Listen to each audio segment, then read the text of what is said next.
Good evening, everybody. Welcome to the Talkin Kop. It's not quite an immediate match reaction. We've all had a couple hours to digest what we saw as Liverpool left Prague. Hopefully should be on the airplane headed home by now with quite a handy 1-5 victory. Joined tonight by Kev O'Sullivan. I'm your host, Matt. Kev, I thought that was just such a brilliantly fun game of football to watch. How'd you like it? It was nuts. I said to you before we come on air, that game was off the wall, completely the opposite of anything that I thought it would be. Nuts. It was crazy. I've never seen a European game where a side is gone, thought to themselves, do you know what, we're playing Liverpool. Defending is overrated anyway. Why bother? Let's just attack. And just keep going. And literally just attack. It was a crazy game of football to watch. Absolute off the ball nuts. In the best possible way, it was nuts. Because we never got what we normally call control in the game. We never got a foot on the ball, dominated possession, and slowed it down and played it at the pace that we wanted to play at. We got dragged. Normally, when we play some sides, you hear the phrase that you get dragged into a game that we don't want to play, and it's usually we're dragged down. Yeah, this was different again, man. This was like we were dragged into a game of schoolyard football, where it's like you attack, we attack, and it's whoever scores the most wins. You know, it's like you're playing in school and it's lunchtime, and you're playing with your mates, and it's like you're just going for as long as you can until the teacher comes out and says, time to get back into class. And whoever scores the most goals wins. Yeah. That's the kind of game of football it was. It was absolutely off the ball, totally crazy. And we come away with a 5-1 win. Thank you very much. And I said it in the show that we were chatting about last night. The Porto game away where we won 5-0 is an exception to the rule. They don't happen often. Games like tonight don't happen often in Europe. It's just weird, man. Maybe it's this competition, you know. Maybe it's just because it's the Europa League, and sides just say, "Fuck it, just go for it. Who cares?" You know, it's meant because they'll probably get into the Champions League by winning their league anyway next year. So, you know, it was crazy. I don't know how you saw it. Did you see it the same? Because like I did. I really did. I know you enjoyed it, but.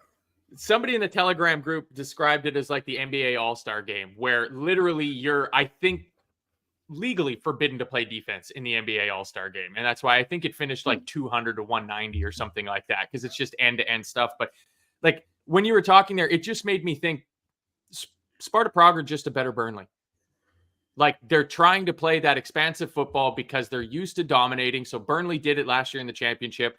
You know, you went through, I listened to your and Gav's show back this morning before the match and, you know, kind of going through their stats in the Czech league and how they've been dominating, you know, only conceded 6 goals at home, I think it was all season. Yeah. You know, like hadn't lost. In total. Yeah. And so like they're used to being on the front foot. And so usually, you know, the smart thing to do is go, okay, we can't play like that. But they just went, let's have a ding dong. And they found out that there is a big difference in the quality of opposition between Slavia Prague, Victoria Pilsen, and Liverpool Football Club, because they did not have any idea of what they had gotten into. Like they wanted to get into an old-fashioned slobber knocker with this Liverpool team, and okay, because we kind of put the boots to them a little bit. Before we get into the lineups, I got to point out that in the first minute, because I've never watched Sparta Prague play. Never saw. Unlike Gav, I didn't get caught in a bar in Barcelona and they just happened to be on the TV. In the first minute, the ball goes back to their goalkeeper and he kicks it along the line, and forces Darwin to chase him down. And then he picks it up and he takes his time. I was like, are these guys time wasting in the first minute of the game? And 20 seconds later, they're trying to play around from out at the back, and Darwin gets a toe on it. Endo heads it down to him, and Darwin should score. And from there on, it was just like, nope, full throttle. We're just going to go for it. Like, if you score 5, we'll score 6. And they didn't score 6. We scored 5, though. But yeah, I quite enjoyed it. I think for a neutral, you would be very happy to have sat down and watched that game at 5:45, wherever it is, English time you were watching it. The lineups, though, Kev, you and Gav had quite the brainstorm session last night, trying to figure out, what our 11 was going to be. You were both didn't pick this. That it would be a strong 11, but that was quite a strong 11, wasn't it? Yeah, I mean, when I look back at the lineups that myself and Gav picked last night, we both didn't get Kanate starting. We both would have started with Virgil. Yeah. We both would have started with Costas instead of Robertson. But fair is fair. Robertson hasn't played an awful lot of football recently, so it's getting back up to match fitness and match sharpness. Understand that one. We both started with Endo, and I think the surprising one for me was I thought Bobby Clark would start, and Endo and McAllister might rotate, and Joe Gomez might go into 6 at some point, But no, he went strong. And the front three that started, delighted Darwin started. Just goes to show that hurdling over barrier at Wembley is really good for stretching out that hamstring and showing that your fitness is right up to where it needs to be. So, yeah, I think the one that Gav was pointing out was probably Luis Diaz, that he's played an awful lot recently, and maybe wrap him up and cut him up. But yeah, it was a strong 11, but by no means the strongest 11 that we can put out if all things are rosy in the garden.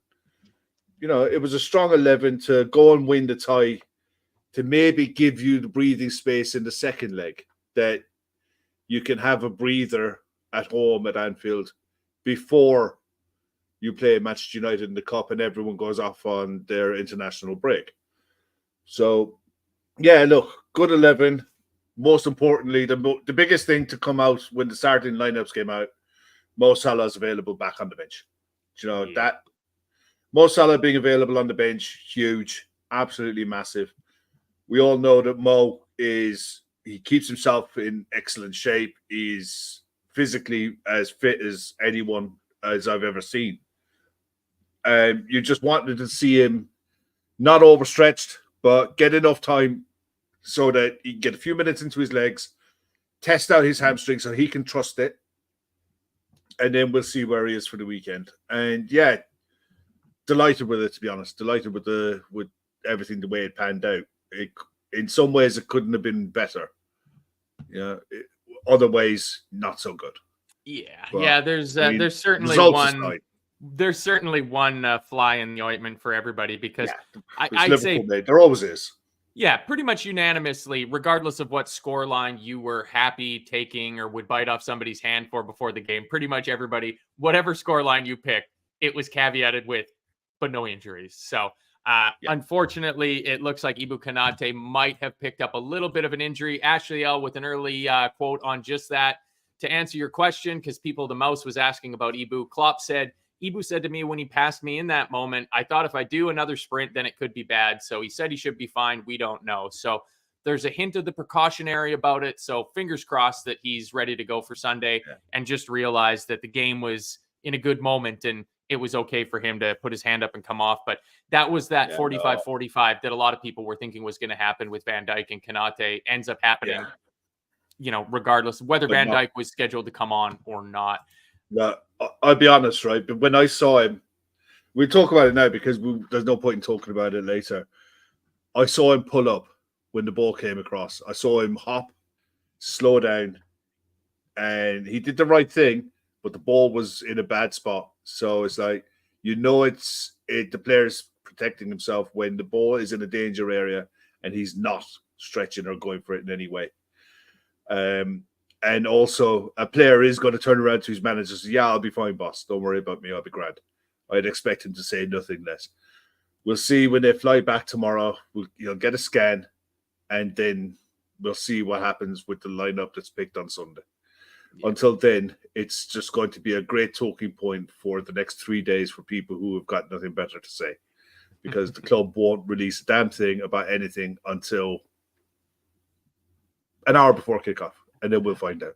I like this from Jonathan. Jonathan says, Klopp said it was just precautionary, so he should be ready for the preseason. which is just bang on. I mean, Kev, unlike some of the other matches we've had where teams have tried to play out from the back, I'm thinking Southampton in the Cup a little while ago. Also, this is my favorite string of the season where this is our fourth game in 4 different competitions. It really only can happen if you go far in the League Cup and in the FA Cup and you're in Europe and the time's up all right. So yeah, 4th match in 10 or 11 days, 4 different competitions. We made the press from the front work.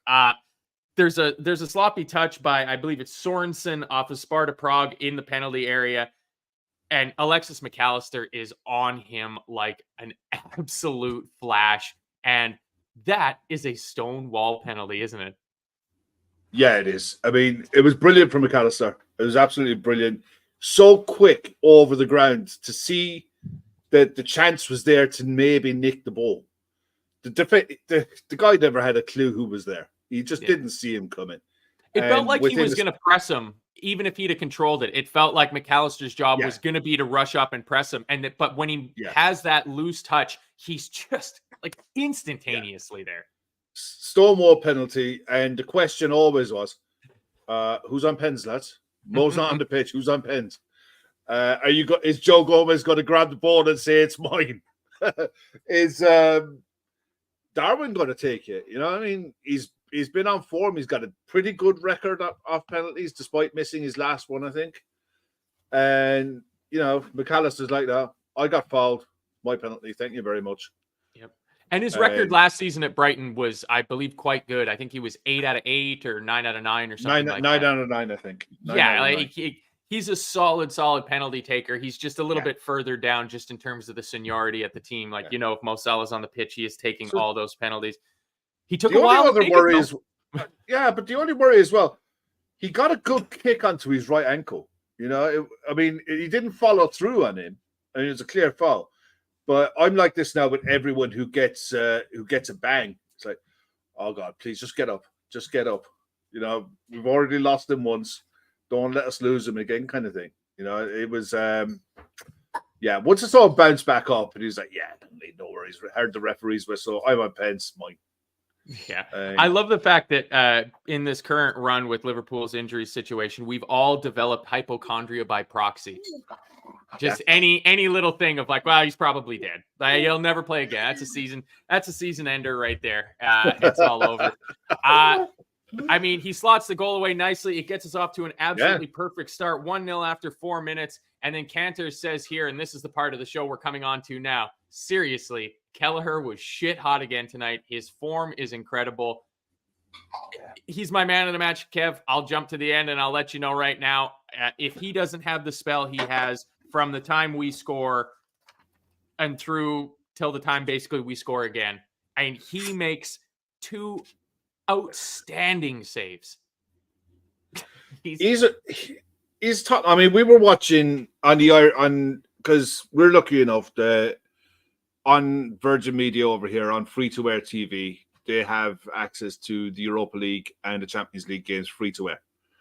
But in the studio, you had Mick McCarthy and you had Brian Kerr. Brian Kerr has taken over. He's like he was the former Ireland manager, but he's taken over now as like a technical advisor to the FAI for the next probably year or so. And he was waxing lyrical about Kevin Kelleher and the fact that all he needed was to play games. And it's been proven to be the case. Kelleher, once he's got that at the start of the season, he got the jitters out of the way. Now that he knows that he's starting every week, every game, he's going to be playing come hell or high water. And as long as nobody has panic attacks online that he's injured, but he's been brilliant. But tonight he had to work way too hard in a game that he should never have had to be working this hard in. And it was, you got to give your credit to Sparta Prague for how, yes, they took the risks of playing out from the back, but when they got it wide and they stretched the pitch and they attacked with pace directly, they were very, very hard to stop in midfield. And they played through the midfield probably too easily in large parts of the first half. But again, when they were through one-on-one with Kelleher, or he was forced into making saves, he was making brilliant saves. And the other side of his game that doesn't get the credit it deserves, his passing out from the back is so good. He takes a touch and just gives it to number 6. Whoever's playing in the 6, be it McAllister or Endo, he gets it to him almost all the time. His longer range passing out to the wing, either wing, left or right foot, doesn't matter, is brilliant. His distribution is so good. If it was Ederson that was playing these passes with this accuracy, people would be waxing lyrical about him. And Ederson's distribution is the best in the league without doubt for me. But Kelleher's distribution, since he's been in the starting games for us, has been on a par with anyone. You know, he can hold his hand with anyone in the league as far as distribution is concerned. And he's just confident in the box to make saves, come for crosses. He made that one mistake where he came for a cross and didn't quite get it. But other than that, it was a pretty flawless performance from him again. Yeah, he redeemed himself, because he did flap pretty badly on that cross, and that's the one that's kind of scrambled out, and then Prague fires it back into the box. And I thought it was Kwanzaa at first, and then I thought it was Endo, but I think it's actually a Sparta Prague player, gets just a glancing head on it and sends it goal bound, and like retreating, reaching backwards. Like, what a gorgeous, there'll be some beautiful pictures of that, of Kelleher at full stretch, tipping the ball over the bar. And, you know, this is what happens when you have a regular sized goalie with normal sized arms on it. Before the flurry, though, of Kelleher stuff, I have to say, in the 10th minute, I have no idea how Wataru Endo doesn't get a yellow card. He basically just does a full-on NFL-style tackle. The guy's getting by him. Yeah. He's completely beaten for pace, and he just bear hugs him, takes him to the ground, and it's like, that's a yellow card. Ref, nope, nothing. And then I believe he gives a yellow card to a Sparta player a few moments later for complaining that a foul wasn't given, which is just absolutely beautiful. But we are going to get on to talking about the midfield, because they were just absolutely fantastic. But yeah, at the end of that kind of burst that Prague had there around the 15-minute mark, Kelleher ends up going down on the ground after. It's an unbelievable catch that he makes. I can't remember if it was from a corner or just from across from open play, but the ball swung in high into the box. He's out early. He's up high. Both hands on the ball. He catches it. Kanate and the captain of Sparta Prague kind of collide into him, and he goes down injured. And it's like, oh, shit. And then the words that literally no Liverpool fan wants to hear is, Adrian is warming up on the sideline. Well, it wasn't just Adrian. It was the young kid who was warming up as well. Morozic before Adrian. Yeah. It was, he just hit the ground hard. You know what I mean? He came down flat, hit the ground. But I think he was grabbing his stomach when he went down, because it wasn't an elbow as in, you know, ear, have that. But it was the guy trying to make space. But I think he caught an elbow into the gut. Yeah. And I think that winded him, and that kept him down for a bit. Keepers will probably fall like that a couple, 2-3 times a training session. You know, when they're trying to catch balls, especially under pressure. It's part and parcel of the job. And, you know, it won't be the first time he lands like that. The hope is when you land like that, you don't land with one foot and you're waiting for the other one to catch up, where you can jar your knee, you can roll your ankle, you can do all kinds of damage with your back. But the fact that he landed straight down, and it was like, yep, oof, yeah, that's going to hurt in the morning. But he was fine. It was literally just almost winded, took one in the belly, grand. But yeah, I'm no different to anyone else. I was, my backside was doing buttons at that time. It's just no more than luckily you weren't in the same boat as David Mathis, who says, I cursed on a conference call and had to play it off when Kelleher went down injured. The first save, though, Kev, it is, I don't know how they get in. And this is variations on a theme for Liverpool. Andy Robertson, not the best day defensively or offensively, really.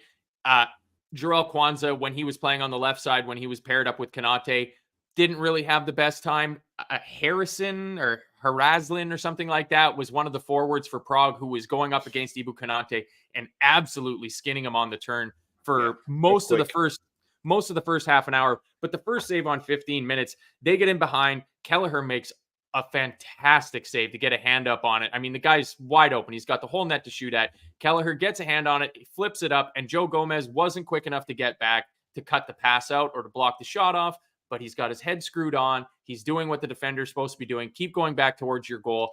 And then not a panicked goal line clearance at all. Like, it's almost a pass that Gomez makes and allows Kelleher to fall on it. But living dangerously, Kev. We're living dangerously. And then we get a little counterattack. And the ball comes through. It breaks off of our box. Darwin Nunez comes back. He picks the ball up. He feeds it out to the left side. Luis Diaz looks like he's going to go down the left-hand side, take on his fullback with pace and try to beat him. Instead, he cuts back inside. Harvey Elliott is calling for the ball at his feet. He gets it from Luis Diaz. Elliott carries it up a few yards, gets his head up, and passes the ball to only scores bangers, Darwin Nunez. And it's a beautiful goal. Very similar to the one he scored against Bournemouth. I was just like, oof, babe. It was just, wow.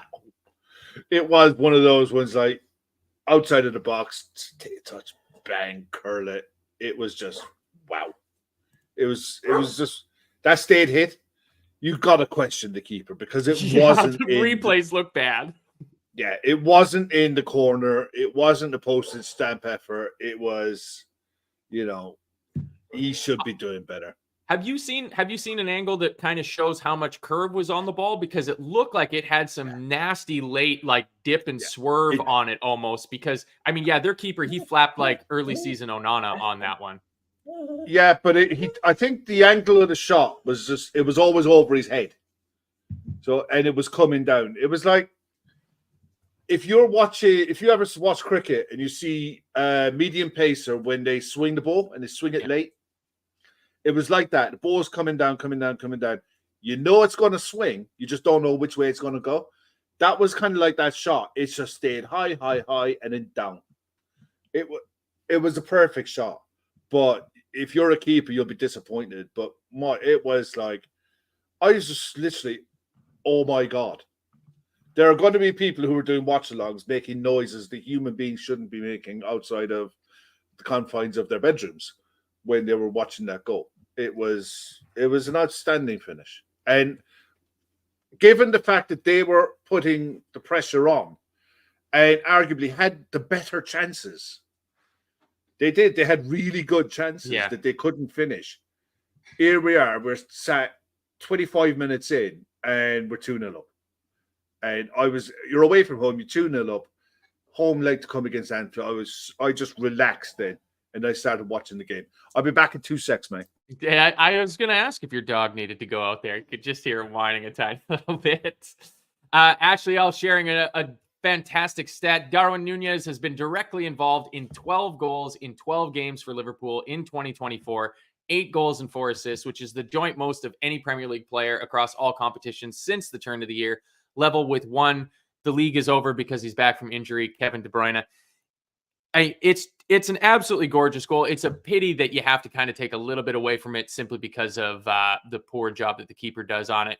Just to throw back a little bit, earlier Scouser Pete was asking if we're sure that Quevin Kelleher is Irish because he's too handsome in his opinion. And Madge Apple comes with a great shout that somebody said that Quevin Kelleher looks like a philosophy student from the 1960s, and that is bang on. He'd pull off a tweed jacket with patched up elbows, just absolutely fantastically. He's your local friendly geography teacher. That's what he is. Yes. Yeah, he would rock a pipe. I'm telling you, he could really pull off a pipe right there. Yeah. 34th minute, we have the obligatory Joe Gomez shot. This one is within the box. He's in the corner of the box. He crosses in, takes a shot. No, probably should have passed that one. No, it was actually a bad pass to him. Yeah. The pass that came to him should have come with the ball out in front of him. And I don't think he could have gone, because I don't know if there was anyone on the outside on the overlap again, but it was. I see there are players that played tonight, and you got to look at it and think you didn't have the best game defensively, but going forward, you can't knock them. You've scored 5 goals away from them; they can't be knocked. But it was almost a case of, I think they knew. I think the players knew that we are better than they are, and all we have to do is just string the passes together, and we will be fine. I don't think we were in anything outside of third gear, maybe with the clutch down to put it into fourth if we needed to. It was like, whether it was a case that they thought it was too easy, I don't know. I think they probably did expect Sparta to slow down at times and to just ease off and go back into their shape. That's the logical thing. Yeah, but they never ever did. So I think this is an unusual game in that respect, because you expect sides after you go 1 up, you go 2 up. They'll say, okay, maybe tonight's not our night. We'll live to fight another day. We still got to stay in the game until the second leg. They just said, fuck it. They just did. It was throwing convention out the window, which, fair play to them. On another night, you get the result like they got against Galatasaray. You know what I mean? Exactly. And I think it gets to a point like maybe at 2-0, they might be thinking, okay, get into halftime, maybe change up the strategy a little bit. We then go on and get the third goal just before halftime. And at that point, they need to score. Because if you're thinking, we have to go to Anfield and score at least 3 to take it to extra time, they always score at home. So that means we probably have to score 4. That's dangerous Barcelona talk right there. We'll definitely score 1, right? Well, they had one on the 40th minute where Kelleher, the guy who was coming down their left wing, he got the shot off. Kelleher made the save, pushed it out onto the on-running guy who was coming in off the other wing. And he went off left foot, right foot off left foot, out for a corner. But it was harder to miss than it was to score. Kelleher was out of the picture. There was nothing he could do. He did all he could and pushed it away. He just got it. The guy couldn't get his feet. It's kind of like me trying to dance. It's like you just don't. Certain things are just not meant to be, and he just couldn't get his feet mixed. He just couldn't get his feet in order. Yeah, I think it comes at him too fast. There's a lot of venom on the shot. Kelleher gets out. He just tries to get in the way of the shot. It ricochets off him. It comes out like lightning. I thought on first glance of that's a shocker. Like he has to score there. But when you see it, it's so bang, bang. It's so bang, bang. The second goal, sorry. Go ahead. Sorry. I was just going to say the second goal, number 1,000 for Liverpool under Jurgen Klopp, which is fantastic. Number 900 was scored by Darwin Nunez. So we've already had over, I think somebody said 111 goals this year. I know you saw the tweet, so maybe I'll just ask if anybody in the chat knows who scored the first of our goals under Jurgen Klopp. I mean, it's getting a little. They have a player that goes off injured. I didn't see what happened to him. It was Sorensen, the one who gave away the penalty early on. It was just so breathless the entire first half. They have, on the 40th minute. So the one you were talking about, that was on the 36th minute. Then on the 40th minute, they just hoof the ball up from the goalkeeper. The guy's way offside. He's way offside. The refs let it play through. Kelleher and Kanate do just enough. They have to make their change because of the injury. And then Cody Gakpo goes full Darwin Nunez. He wins a long ball race. I don't know how. He always looked like he was second best to the ball, but he has the right angle and the speed on the center half. He's too strong for him. He barges past him. He gets into the box. He does beautiful to pirouette on the ball, maintain control. Yeah. Their keeper slips, and he shoots it right at the recovering goalkeeper. And it's like, oh, fuck, Cody. He can't buy a goal at the moment. It was an exceptional Berba spin to be able to pull off to the other side. And I swear to God, if the keeper doesn't slip, he doesn't save it. No. Not a hope in hell. He didn't. Gakpo didn't legislate for the keeper not doing that. He did everything right. And I think he had a couple of other chances as well where their keeper pulled off some really good saves. Especially, I think one just before that where he got a shot off. He got good power on it to the near post, and the keeper just got down and got a save on it as well. Oh, yeah. That was the one. It looked like it hit the post. Yeah, that was on the 42nd minute. Yeah, that was Yeah. just before they made their That was substitution. just before this one. That was Yeah. a very good save. That's Yeah. about the only gold star their keeper can have for Yeah. tonight. Because That's he it. did not have a good one. He did not have a good one. On the stroke of first half injury time, Diaz McAllister link up with a little 1-2. Diaz ends up shooting over, but it's a brilliant pass from Alexis McAllister, who again will get his flowers. He waited for this. I'm watching it again there now. He For waited for Darwin to get on his bike. For the goal, it's such good play. I mean, we'll talk about Darwin Nunez's finish because I got a few things to say about that. But the play from Alexis McAllister and Wataru Endo in the build up to that, because they have the ball. Yeah. Our midfield go in like a pack of terriers, win that ball back. McAllister makes 2-3 challenges to get the ball one back, and then the easy passes there. Just pass it back, whether you kick it all the way back to Kanate or you spray it out to Kwanzaa or Kelleher or whoever it is, and you just recycle the ball. But he doesn't, Kev. He does like he did in the 99th minute against Nottingham Forest. He takes a look.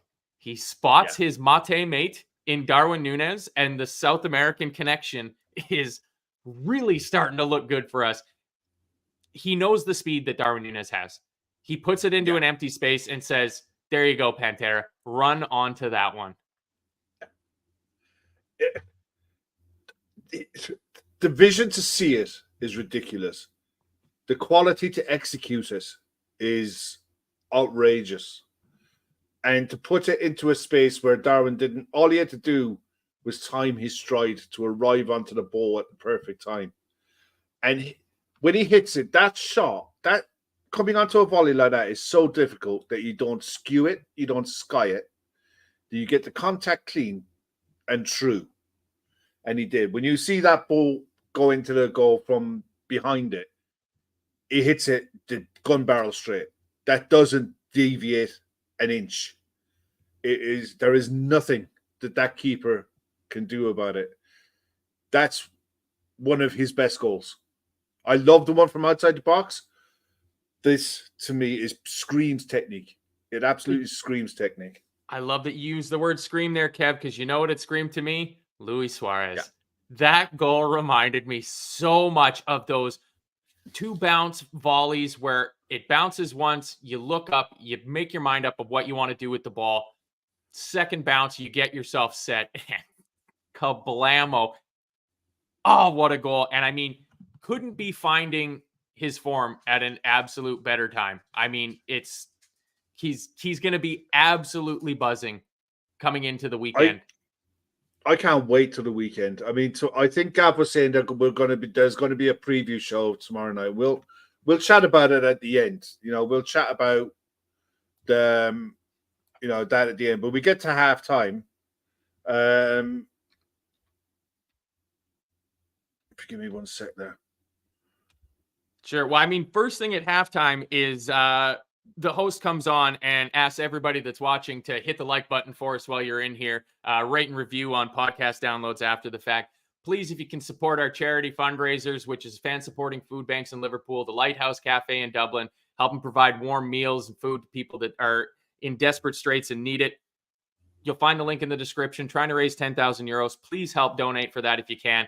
Send the link along. Let people know what it's there for, because it is a very good cause, and there are still a lot of really good, generous people in the world. You'll also find the link to Phil Casey's 5 for 5 quest challenge that he's doing. I believe he's off this weekend. I think Saturday or Sunday. He's down in Kerry, down in Kinmare this weekend. You've been down here. You know the kind of hills and area he's going to be doing this running and cycling, and at the minute down here, it's cold, it's wet, it's miserable, it's horrible. Yeah, I don't envy Phil one bit. So he's got a hard one this weekend. No doubt about it. Those Kerry roads, riding around it on a bus reminded me of being in Guatemala, and just it's some white knuckle stuff, especially because we were sat right at the very front of the bus. And the other thing as well, too, is footballprizes.co.uk has an incredible Trent Alexander-Arnold framed, signed, LED, customized jersey that they've got up for sale. Limited number of tickets available. There is a ton of instant win prizes on there, so you get your odds down to being like 1 in 20 or 1 in 30 or something like that. So check out footballprizes.co.uk for that as well, too, if you want to get yourself some nice Liverpool gear. And as always, consider becoming a member of this wonderful channel, because we got a final episode or two of The Greatest coming up, and hopefully Gav's schedule's cleared up a little bit and we can get back into a little bit of the 30 roll of things, because there's been not nearly enough random complaining from the likes of Brian O'Sullivan and Garmac in my life. So we got to get to that. I mean, halftime, Kev, I just thought it was one of the best 45 minutes of football that you'll watch. I mean, it helps that Liverpool are up 3-0, but I think even for a neutral, just because it was defense not allowed. Bradley comes on for Joe Gomez at halftime. I saw some people were postulating a rumor that he was potentially injured. It felt very pre-programmed.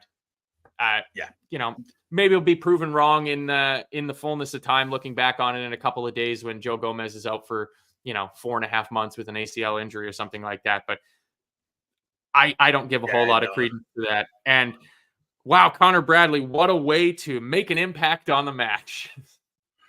Yeah, he had a 5-minute period of that first, the start of that second half. I think he'll learn from, for sure. But it was halftime. Look, my usual ritual at halftime, I'll come out, I'll make a coffee. I don't watch the halftime stuff. Can't do it. It takes some of these pundits, they go through my soul sometimes. Like Kenny Cunningham on the commentary, for God's sake. I needed caffeine.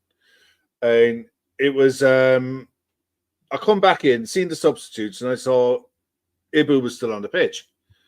Because I was convinced that Klopp would do the halftime, Virgil with Ibu. And I thought, okay, he hasn't. Maybe it's because Ibu's in tune with the match. He's up to speed.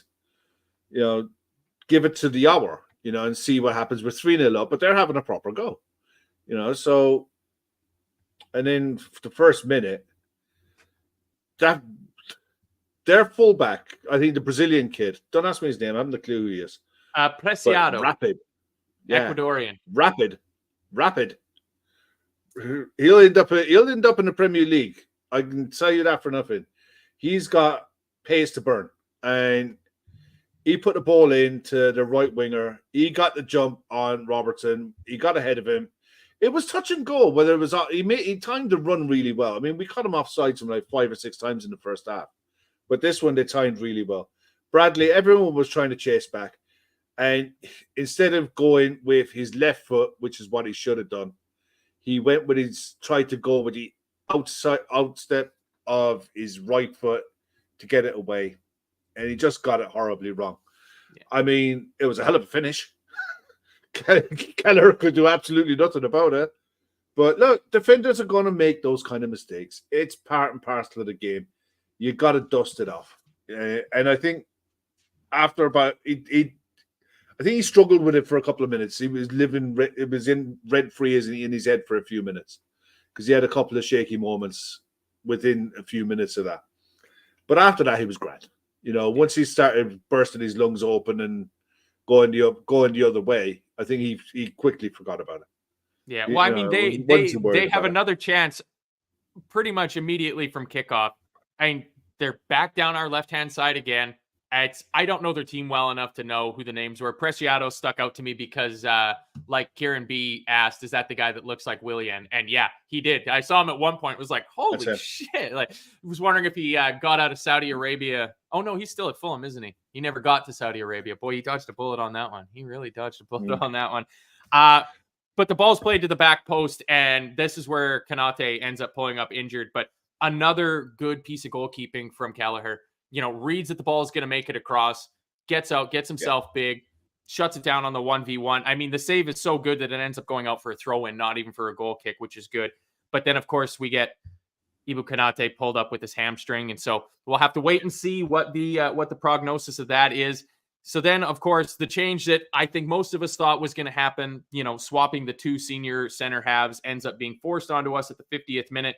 But then after Virgil comes on for Ibu, we get a little treat in the sense that Darwin Nunez goes off and Dominic Szoboszlai comes onto the pitch. Both, I feel, very much with an eye for the weekend. Very much. Oh, yeah. I mean, definitely Darwin Nunez is starting against Manchester City, but I think there's there's a chance that Dominic Szoboszlai might get the start, but there's a couple 100%. people. There's a couple people who might feel a little bit aggrieved by that, because I thought that our midfield was absolutely spectacular today. We get the fourth goal on 53 minutes. Luis Diaz, Connor Bradley does very good. Like you said, it took him a couple of minutes maybe to shake that off, but he gets the ball. He's attacking now. He knows what he needs to do. He's got the ball right up against the byline, chalk on his boots. He beats his man, and instead of just powering a ball into the middle, he takes a little look and he sees that the pullback is on. He pulls the ball back to Harvey Elliott. Elliott edges it into the middle for Luis Diaz. It's a bit of a snapshot, snuffled, blocked a little bit. It's always Diaz's goal. Ends up nestling right in the middle of the net. I don't think there's a lot the keeper could do about this one, but at that point, you start thinking tie over. You for this 90, yeah. You're thinking, okay, 4-1. That's it. Don't do anything stupid, and you're home free. The one thing I would say, and it was important that when we finished out the way the game went, that we didn't give them hope. The fact that for all their huff and puff, they scored one goal that we kindly did for them. It was important. The last thing you want is them getting a second and even maybe a third at the very end. You know what I mean? That they could go to Anfield 1 or 2 behind, where 2-0 takes it to extra time kind of thing. And with some belief, that they can bloody our nose. You don't want them thinking they've got a puncher's chance of coming and scoring a couple of goals kind of out of nowhere on us. And we kept them at arm's length. And the fourth goal really, really kind of seals it up. Yeah. The man that we were talking about, Preciado, the right back, an audacious attempt moments later. He's got nobody to pass the ball to. He's in a little bit of space, crosses over the halfway line. He takes a look up and he sees Kelleher off his line and figures, no guts, no glory. And Kelleher, those in attendance, Ronaldinho and David Seaman. That is what that reminded me of. It was right out on the edge of the box, but Ronaldinho's was a free kick. He chipped David Seaman from around that distance. He had a crack. And it wasn't as if it was off target or anything. That needed saving. The audacity to even try it, but the technique to be able to get it close. Fair play. That's why I said he's probably on a Premier League list somewhere for some club to have a punt on. No doubt. Yeah, exactly. A team coming up from the Championship might do a lot worse than somebody like that. 'Cause you probably I'd be more looking at like a West Ham. I'd be looking at a West Ham. Ooh. Someone like that with links to Prague through their owner. Oh, and that's right. Yeah. And they've got the couple of Draculas and Sufal and Suchek that they've gotten from Sparta Prague as well. 62nd minute, Szoboszlai does fantastic to just touch the ball to Gakpo after we force another turnover high up the pitch. Gakpo, good strength, turns, wins the race. Goalkeeper's out just a little bit too quick for him, smothers the ball. 64th minute, we see Bobby Clark coming on for Alexis McAllister. Just an incredible game. We'll go through it in broader strokes at the end of it. We have one sub left at this point, and Mo Salah starts warming up. And wouldn't you know it? Mo Salah comes onto the pitch for Luis Diaz. Sparta makes their final 3 substitutions, so all the subs are done for the day. And it was, is he going to score? Is he going to score? Kwanzaa makes an impressive block in our box to stop another goal-bound shot from them. 79th minute, Szoboszlai, he should score. He shoots directly at their goalkeeper. He swivels twice in the box. He's got all this time, and he shoots it right at him. And then in the 84th minute, Mo Salah makes it 5-1. Clark and Elliott do fantastically to win the ball back high again. Shocker. Elliott gets his head up. He squares the ball to Szoboszlai, who could shoot, but instead he slots the ball into Mo Salah, who's just lurking in that spot that he loves to be in, left-footed, bottom corner. His 20th goal of the season, 206 for Liverpool, and it doesn't matter because VAR has ruled it offside. Yeah. Kev, have you seen anything to convince you that was offside? Because it's offside. I haven't seen anything, but it's offside because of the technology that they use on European football. I didn't see no fancy lines. 3D lines. I didn't see Tron. They don't put them up. They use semi-automatic. Yeah, they don't put him up. Not in the Europa League because there's so many games going on that out of one production company, they just don't put him up. It's literally you trust the technology. There's one person that disagrees with you. Ashley L., quote from Klopp. He says, Mo's goal was exceptional. We checked it. It was not offside. So Kev O'Sullivan taking the brave position of being against Jurgen Klopp. The thing is, when you watch, it was actually, I literally just noticed it when I'm watching the highlights here now. I'm just watching the highlights of the goal. Before Damo lays the ball off, Mo goes back and away from the defender to create an angle. All he has to do is put a foot in an offside position. Yeah. While he's moving back and towards the goal. I never noticed it until I'm looking at an angle behind the goal. And the ball comes to Dominic Szoboszlai. Salah is pulling away. And as he's pulling away, he's pulling towards the goal at the same time. And look, is what it is. The defender is leaning back. Salah is leaning forward. You have to trust the technology in this respect because the semi-automated technology is pretty bang on almost all the time. It's a lot more accurate. It's a lot more points of contact that it takes comparing to the one that the Premier League uses. It is way more accurate. So I don't know, Kev. I drew a line on my phone like Tony Bellew would do, and it looked like he was onside to me. So I agree with Jonathan here. Monumental error talk in the media all this week. That seemed colossal, gargantuan. I don't know. We're gonna need better adjectives. That would have been the 5. That would have been the 5-1 goal. I can see where the monumental line comes from for sure. The one thing I'll say, Salah is as sharp as attack. To create that angle, to get the shot away, he's sharp. He's back on it. I'm not worried about him in the slightest. You know, he's not so. I don't think he's someone that needs a game and a half, 2 games to build his momentum back up. We showed that against few minutes. Yeah, that few minutes there, he'll be fine. Yep. He'll be on up for the weekend for sure. Yeah, we get our 5th goal taken away, and then because we score late goals. We scored in the 3rd minute of first half injury time, and we score in the 3rd minute of second half injury time. We counter, and is this where Harvey Elliott's 3rd assist comes from? Did he play the ball to Szoboszlai? Was it 3? I saw somebody say he had 3 assists, and I couldn't clock where he got the. He had 3. Yeah, he had 3. So, yeah, Elliott at some point plays the ball to Szoboszlai, who just goes for a run. I mean, it's 3v2. He's got options. They take the pass away, which I don't know if that's how they teach it, but that's in defense and ice hockey. That's what they tell you is take away the pass, let your keeper make a save. Yeah. Just buries it in the net. 5-1. It was great composure in the box. You know, he didn't rush it. He took his time, picked the shot, and took it. He looked sharp coming on. I think he was blowing a bit at the end. You know, I think the minutes will have done him good. You know, it's been a good while since he's played meaningful football. Yeah. You know, whether he starts at the weekend, I think you probably will start him at the weekend and see how he goes, see how long he can go. But yeah, he gives you a serious option. Plus his ability from set pieces. You know, he's got a good set piece on him, and he can pick a good pass. And the way City play, they do leave space behind. And if you're going to leave space behind for Luis Diaz, Darwin Nunez, Mo Salah, Cody Gakpo, when he's involved, to run into, please do. You know, good luck with that. Yeah, good luck with that. Yeah. And one thing we might be forgetting, because it's been a while since Szoboszlai has been, you know, a main fixture in the starting 11.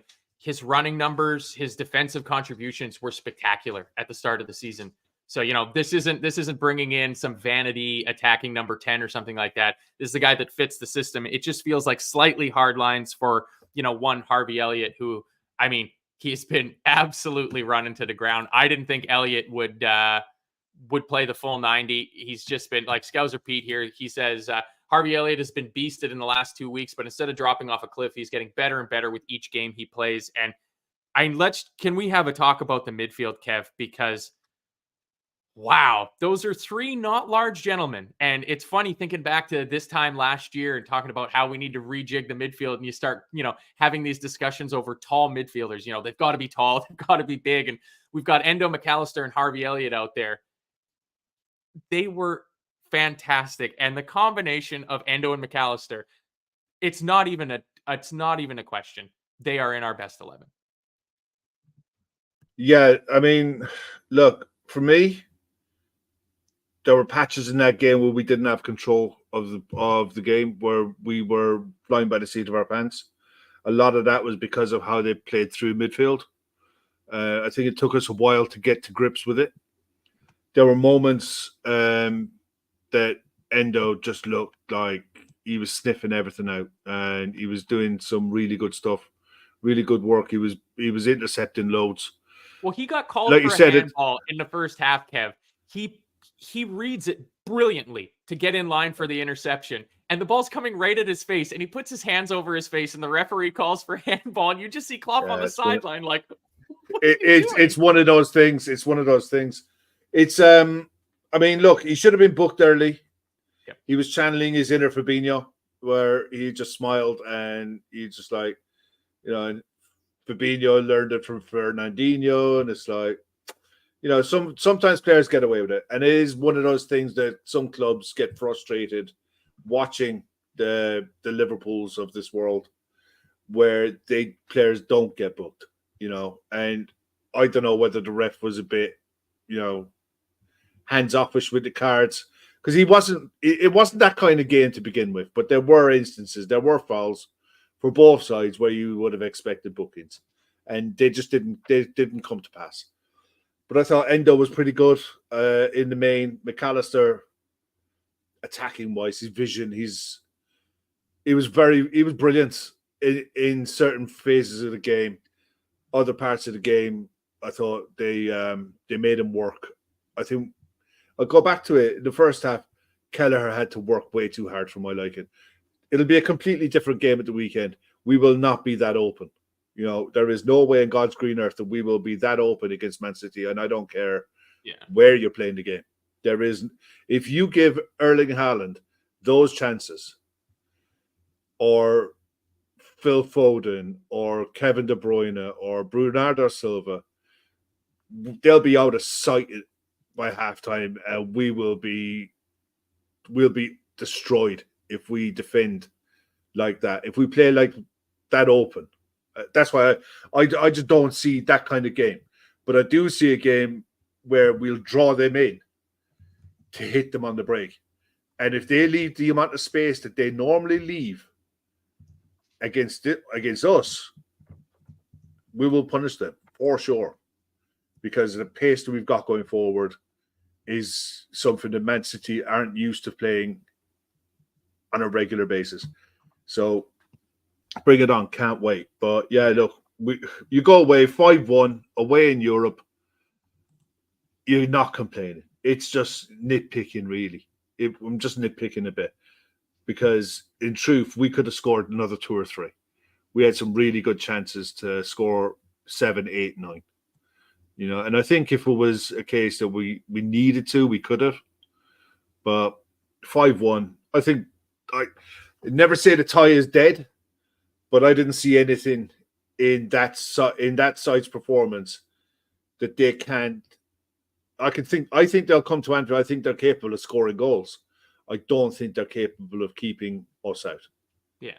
So well, pretty much nobody is I guess Manchester United anywhere is keeping us out at home. Yeah, but I read Steve. United had no intention to try and win.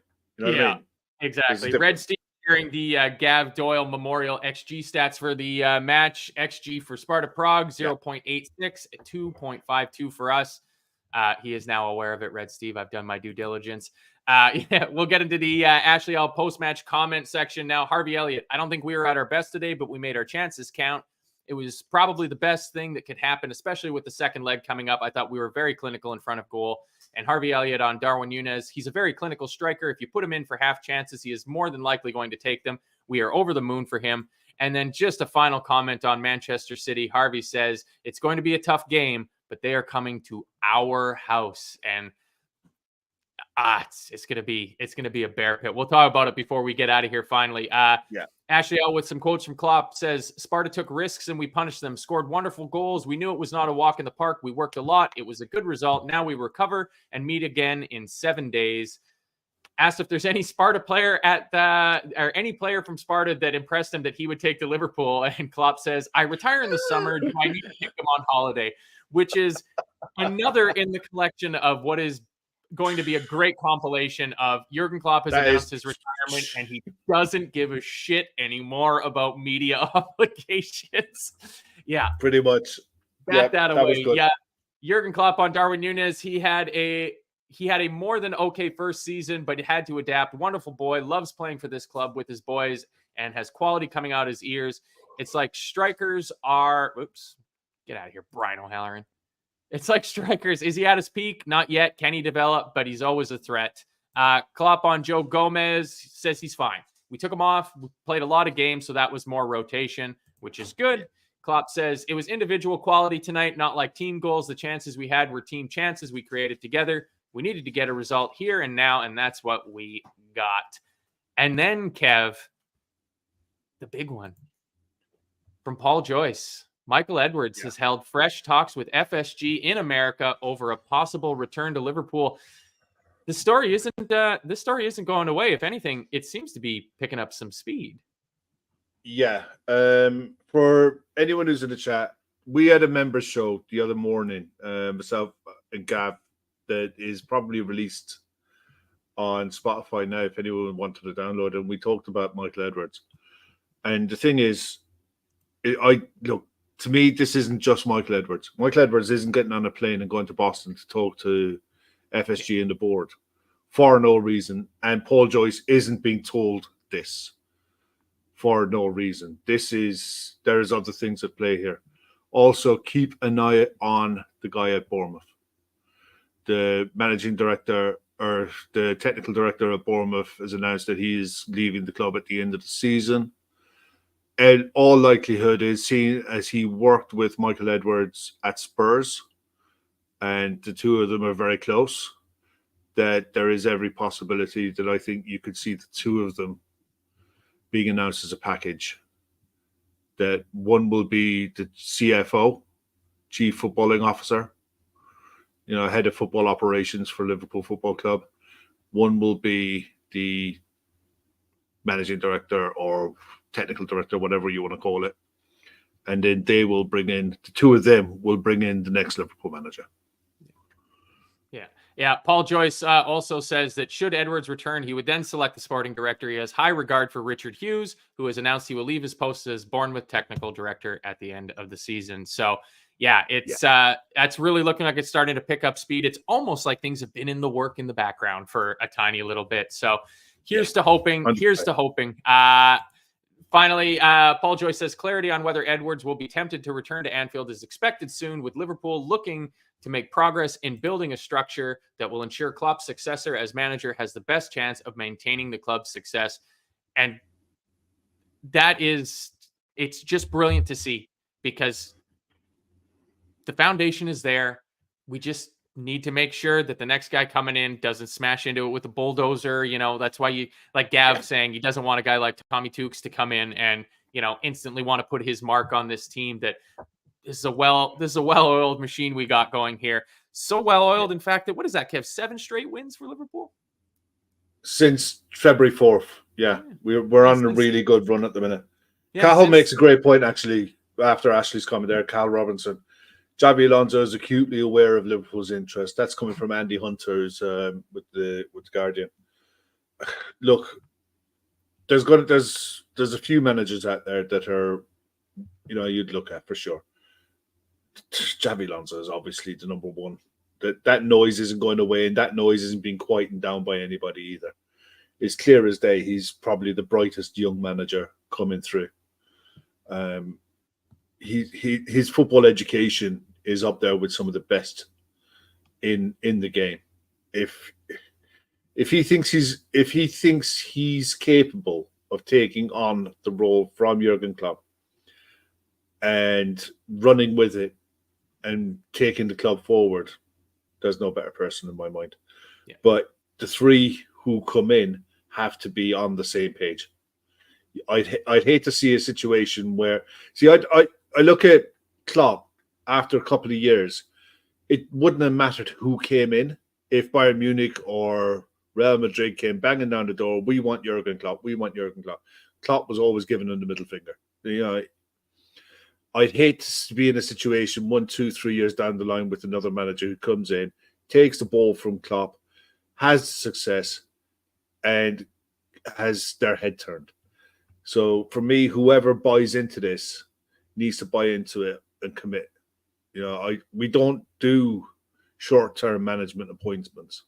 Whoever comes in is going to get time. So, you know, if it's up to Xabi Alonso, really.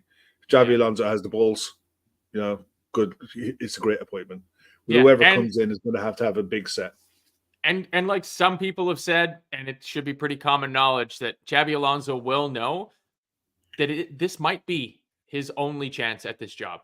Like the timing has aligned where he's in a position where he can probably dictate terms to Leverkusen. Whether or not there's any truth to that, he has a release clause for certain clubs that he can, you know, break his contract with Leverkusen to join them. But who's to say that if, you know, Alonso says, no, I want to take another year or go to Bayern, you know, and then get sacked after only winning 2 trophies in a season, that whoever we bring in as our next manager doesn't cement themselves for 10 years. And then the job is gone. You know, it's one of those things that if you want it, you kind of have to take it because it may not ever come around for you again. I mean, though people did say that about Frank Lampard with Chelsea, so maybe that's not the best. Maybe that's not the best comparison. I've already gone for Kelleher. Yeah, I was going to give you a stat before we go. Darwin Nunez has been directly involved in 12 goals in his last 12 games for Liverpool in 2024. 8 goals, 4 assists, the joint most of any Premier League player across all competitions since the turn of the year, level with Kevin De Bruyne. I did put that up on the screen when you went to 10 to the dog, actually. It is a very, very good stat. It is a very good stat. It is cool. I went with Kelleher for my man of the match because I just felt that he showed up at that moment in the game with a couple of huge saves to keep us ahead and allow us to build that lead going into halftime. Who'd you like, Kev? Honestly, I wouldn't be going too far away from Kevin Kelleher, but I think Harvey Elliott had a really good game. He did. In total. You know, the 3 assists, Darwin with the 2 goals, 2 absolute banging goals. But yeah, Harvey, I nearly give it to Harvey actually because I thought he worked his socks off. His pressing was relentless. He didn't stop running. Didn't always get there, but that didn't stop. That didn't deter him. He just kept going and going and going. And he got his rewards at the end when he laid off the passes for the goals. Yeah. So yeah, I'd go with Harvey Elliott. One thing I will say, the difference that Virgil makes when he comes on. Within 5 minutes, that game was turn off the lights, close the curtains, job done. That's it. You've had your little bit of fun. You know, I never saw him stretched in any way, shape, or form for the rest of that game. 5 minutes after he came on. Yeah, it's like when there's a substitute teacher in a room and the kids are all dicking around, and then one of the senior teachers steps into the room, and all you hear is that squeak of chairs across, you know, school floors, and everybody just sits down and goes, "Oh yeah, we're not going to mess around anymore." Ashley L agrees with you in terms of Elliott. He's got through over 450 minutes of football in the last 60 days. Adrian Dickinson goes with Darwin, man of the match. I mean, those are 2 fantastic goals. McGlinchey agrees with me for Kelleher and making sure that we were still dominant in the game with his interventions. Madge Apple goes for Alexis McAllister. Manuel Federico Chachaza San Juan says Darwin's Thunderbolt. Some people were saying the goalkeeper of Sparta missed the shot. Yes, right. He didn't even see it until it was in the back of the net. I absolutely love the enthusiasm from him there.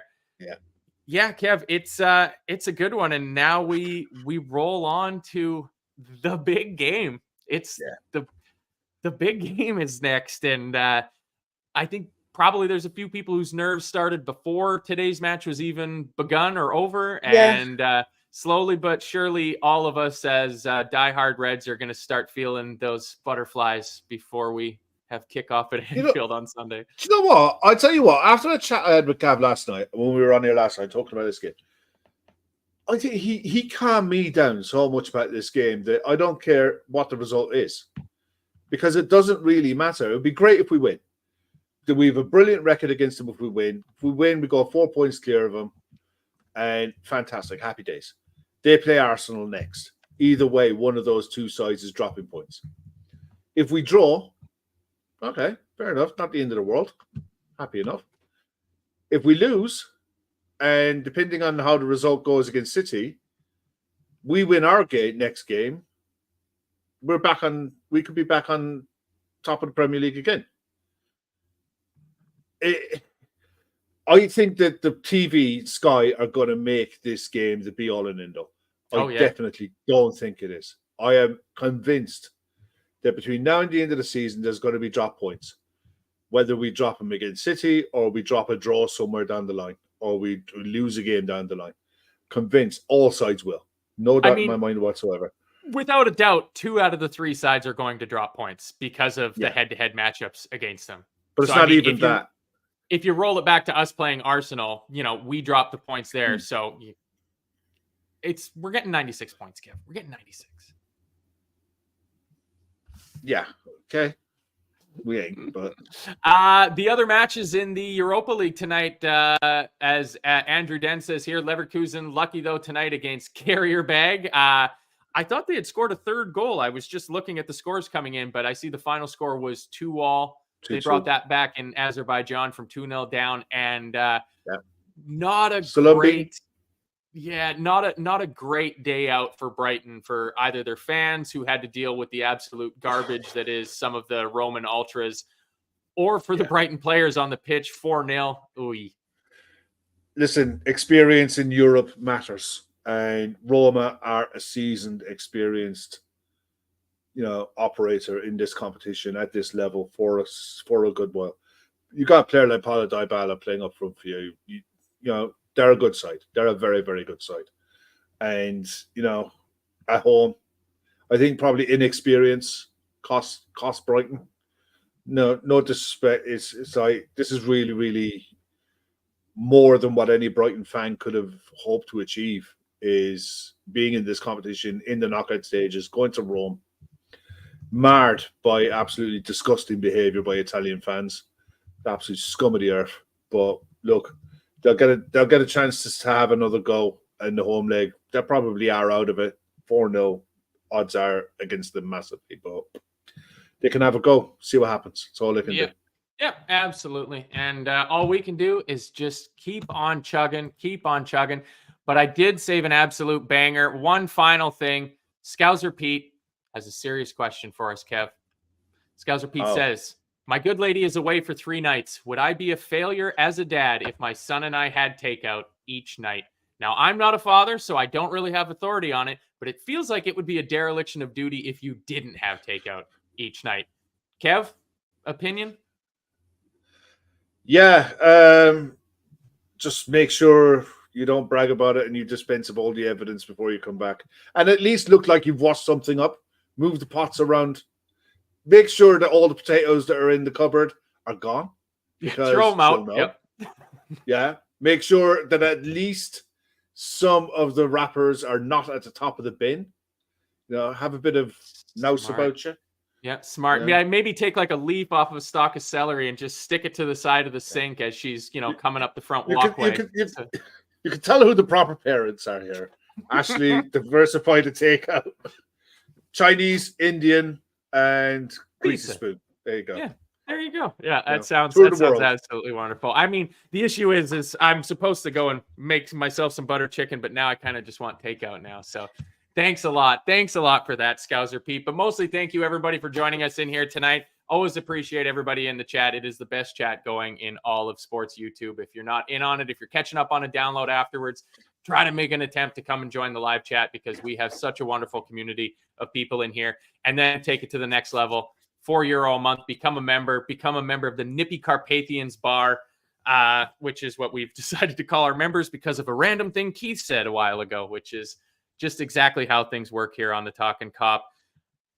Preview show coming up, I believe, tomorrow night. I won't be involved with that. I got plans. Can't always be watching football and doing YouTube shows. So that should be interesting, as we have another discussion over what the starting 11 is going to be. I think this one should be a little bit more straightforward, though, Kev. But because I won't see you until after the game, Kev, are you confident? Yeah. I mean, look, I fancy us beating anyone at Anfield. I don't care who it is. I think we've got enough ability to be able to give them a lot of problems. They're in really good form at the minute. They're scoring goals for fun, but they're beating sides who they should beat. You know, I don't think they've been tested severely yet, and this is a stretch of games now that they'll if they have ambitions to win the league, they'll want to come out of this stretch of 3 fixtures. I think they've got us, Arsenal, Aston Villa. Yeah.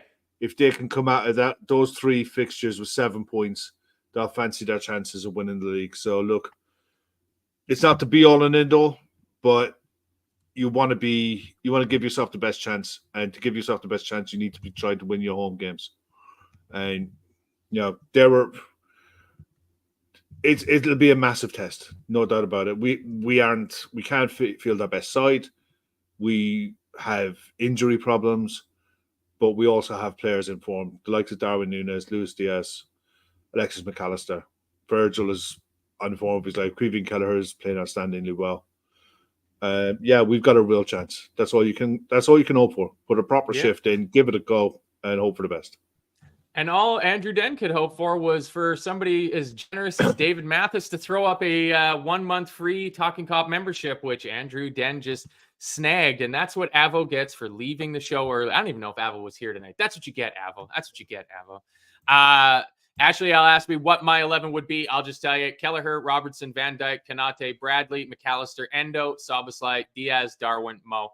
I think it's the best that we can do for now. It's extremely harsh on Harvey Elliott, but he's proven himself to be a hell of a deputy coming off of the bench. Obviously, this is going to be contingent on the health of Ibu Kanate. If Ibu can't go, I think you go with Kwanzaa. I don't think that Gomez has played enough center half in the last couple of months to take the risk of putting him in at center half. So I think you go with Kwanzaa, but then holy crap, that makes your right side inexperienced. But pressure makes diamonds. Kev. Yeah, exactly. I cannot wait. No idea. I don't think Salah starts, and that's the truth. No. I don't think for the amount of football he's missed since AFCON, I don't think 13 minutes away in Prague is enough. When you heard quotes from Klopp saying, "If I had other options, I wouldn't have brought him." Oh, I didn't hear that. Yeah. So look, it's I'm asking for FPL reasons. Is he going to play? I think he'll be an option off the bench. And I think, look, no matter what happens, we've got a long way to go to the end of this season. I wouldn't throw the kitchen sink and take big gambles on this fixture. Yeah. You know, it's a marathon, not a sprint, the Premier League. Well, I hope we come out of the absolute blocks on Sunday night, and because it just feels like when you need Anfield to show up, they show up. It feels like Sunday night is going to be, for lack of a better term, a fucking bear pit for Manchester City. Yeah. And we all love it, and the crowd will feed off of it when all bald Pep loses his mind on the sidelines, and then it just ratchets it up and up and up. But of course, we will have your build up for that. I believe you're on with me for the post-match after the match on Sunday, Kev. So Kev and I will be back with everybody for reaction after the match on Sunday, and then Gav and the lads will be there. I've realized that if you take the first letters of their name, it spells Kegs. The Sunday Night Kegs show. It feels like it. Hopefully we're all heavily on the cans for that, because that's how you get 96 points and wins leagues. But we've gone to Prague. We've come home with a 5-1 win to take into the second leg next Thursday.